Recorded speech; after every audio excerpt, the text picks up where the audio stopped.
প্রিয় দর্শক, একটু ভাবুন তো, আজ যদি এই রাতটাই আপনার জীবনের শেষ রাত হয়, এই নিঃশ্বাসটাই যদি শেষ নিঃশ্বাস হয়, এই চোখ বন্ধ হলে যদি আর না খোলে, যেখানে আপনি বসে আছেন সেখান থেকেই যদি আপনার লাশ ওঠে, তাহলে আপনি কি প্রস্তুত? আজ সকালে কত মানুষ ঘুম থেকে ওঠেনি জানেন? তাদেরও তো স্বপ্ন ছিল, পরিকল্পনা ছিল, ফেসবুকে স্ট্যাটাস দেওয়ার কথা ছিল, পরের মাসে বিয়ে করার কথা ছিল, কিন্তু একটি ফোন কল, ভাই সে আর নেই, সব শেষ। আপনি কি জানেন মৃত্যুর সময় সবচেয়ে বেশি যে আফসোসের কথা শোনা যায় তা কি?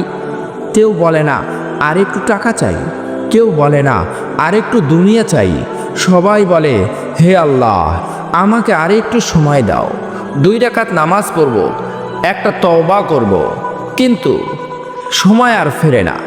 আপনি কি জানেন আপনার জানাজার নামাজ পড়বে কারা? যারা আজ আপনার সাথে হাসে, কাল তারাই বলবে চলো দাফন শেষ করি। তারপর আপনাকে একা রেখে চলে যাবে, মা যাবে, বাবা যাবে, স্ত্রী যাবে, সন্তান যাবে, আপনি একা অন্ধকার কবরের ভিতর। সেদিন আপনার সাথে থাকবে না আপনার টাকা, আপনার বাড়ি, আপনার গাড়ি, আপনার ফলোয়ার, থাকবে শুধু আপনার নামাজ, আপনার চোখের পানি, আপনার তওবা, আপনার গোপন আমল। আজ আপনি হাসছেন, কিন্তু জানেন হয়তো এই ভিডিওটাই আপনার জীবনের শেষ সতর্কবার্তা। এই পৃথিবীতে আসার সময় আপনি কেঁদেছিলেন, সবাই হেসেছিল, আর মৃত্যুর সময় আপনি কি এমনভাবে যেতে চান যেন আপনি হাসবেন আর দুনিয়া কাঁদবে? আজ আমি আপনাকে 7টি প্রশ্ন করব। এই প্রশ্নগুলো কোনো মানুষ করবে না, ডাক্তার করবে না, বন্ধু করবে না। এই প্রশ্ন করবে আপনার কবর, আপনার আমল, আপনার রব আল্লাহ। ভিডিওটি শেষ পর্যন্ত দেখবেন, কারণ হয়তো এই কথাগুলো একদিন আপনার কবরে কাজে লাগবে ইনশাআল্লাহ। নম্বর 1, আমি কি সত্যিকার অর্থে আল্লাহকে চিনেছি? প্রিয় দর্শক, নিজেকে প্রশ্ন করুন, আমি কি শুধু জানি আল্লাহ আছেন, নাকি বিশ্বাস করি আল্লাহ তাআলা আমাকে দেখছেন? আমি কি শুধু মুখে বলি আল্লাহ মহান, নাকি কাজে প্রমাণ করি? আমরা অনেকেই বলি আমার দিল পরিষ্কার, কিন্তু প্রশ্ন হলো আমার আমল কি পরিষ্কার? আপনি কি গোপনে গুনাহ করেন আর প্রকাশ্যে নেককার সাজেন? আপনি কি এমন কাজ করেন যা মানুষ জানলে লজ্জা পাবেন, কিন্তু আল্লাহ তাআলা জানলেও ভয় পান না? একবার ভাবুন, যেই আল্লাহ তাআলা আপনাকে মায়ের পেটে বানিয়েছেন, যে আল্লাহ তাআলা আপনাকে বাতাস দিয়েছেন, রিজিক দিয়েছেন, তার হুকুম ভাঙতে আপনার বুক কাঁপে কি? নাকি গুনাহ করে বলি আল্লাহ তো ক্ষমা করবেন, এটাই কি আল্লাহকে চেনা? নম্বর 2, আমার নামাজ কি আমাকে সত্যিকারের মানুষ বানিয়েছে? আপনি দিনে 5 ওয়াক্ত নামাজ পড়েন, কিন্তু আপনার ব্যবহার কি বদলেছে? আপনার রাগ কি কমেছে? আপনার চোখ কি হারাম থেকে বেঁচেছে? আপনার জবান কি মিথ্যা বলা ছাড়তে পেরেছে? নামাজ তো শুধু উঠা বসা নয়, নামাজ হলো আল্লাহর সামনে দাঁড়িয়ে বলা হে আল্লাহ আমি তোমার গোলাম। কিন্তু নামাজ শেষ করেই যদি ঘুষ নেই, গীবত করি, অন্যের হক মারি, হারাম দেখি, তাহলে সেই নামাজ আমাদের কোথায় নিয়ে যাচ্ছে? কিয়ামতের ময়দানে প্রশ্ন করা হবে তোমার নামাজ কোথায়? সেদিন কি আমরা লজ্জায় মাথা নিচু করব? নম্বর 3, আমি কি কারো অন্তর ভেঙেছি বা কারো হক নষ্ট করেছি? এই প্রশ্নটা সবচেয়ে ভয়ঙ্কর।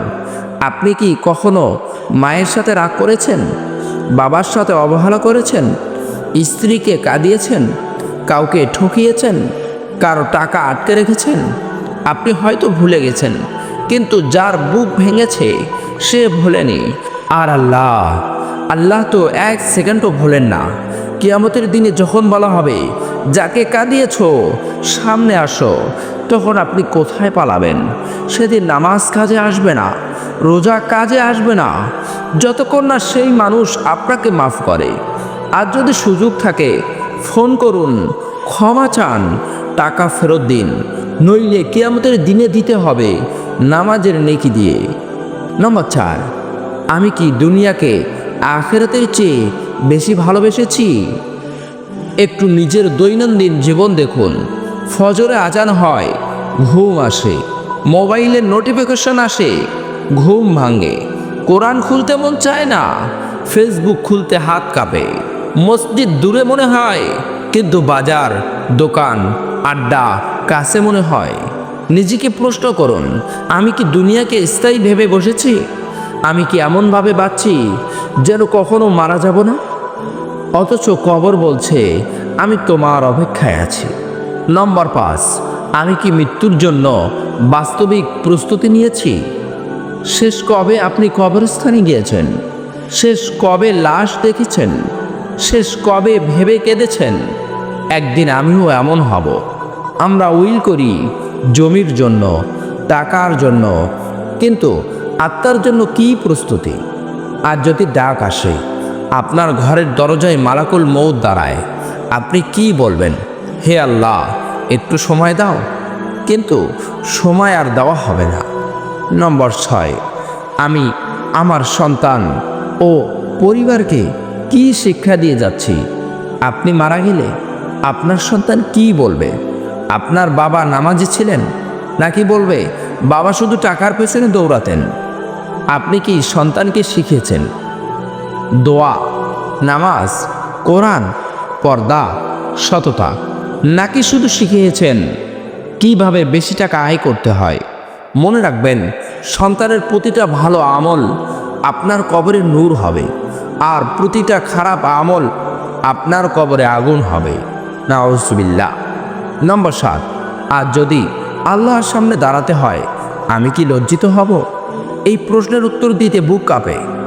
আজ রাতে যদি মৃত্যু আসে, আমার মোবাইলের গ্যালারি, আমার চ্যাট, আমার গোপন অভ্যাস, আমার নিয়ত সব আল্লাহর সামনে খোলাবই। আমি কি মাথা তুলে তাকাতে পারবো, নাকি বলবো হে আল্লাহ, আমি তো মানুষ, ভুল করেছি, কিন্তু তওবা করেছি তো, ফিরেছি তো, নাকি গুনাহকে অভ্যাস বানিয়ে ফেলেছি? প্রিয় ভাই ও বোনেরা, মৃত্যু কোনো নোটিশ দিয়ে আসে না। আজ আপনি ভিডিও দেখছেন, কাল হয়তো মানুষ আপনার জানাজা দেখবে। তাই আজই একটু কাঁদুন, একটু ভাঙুন, একটু সিজদায় পড়ুন, বলুন হে আল্লাহ, আমি প্রস্তুত না, কিন্তু প্রস্তুত হতে চাই। প্রিয় দর্শক, ভিডিওটি যদি ভালো লেগে থাকে, লাইক, কমেন্ট, শেয়ার ও দিন প্রচারের লক্ষ্যে চ্যানেলটি সাবস্ক্রাইব করুন। ধন্যবাদ।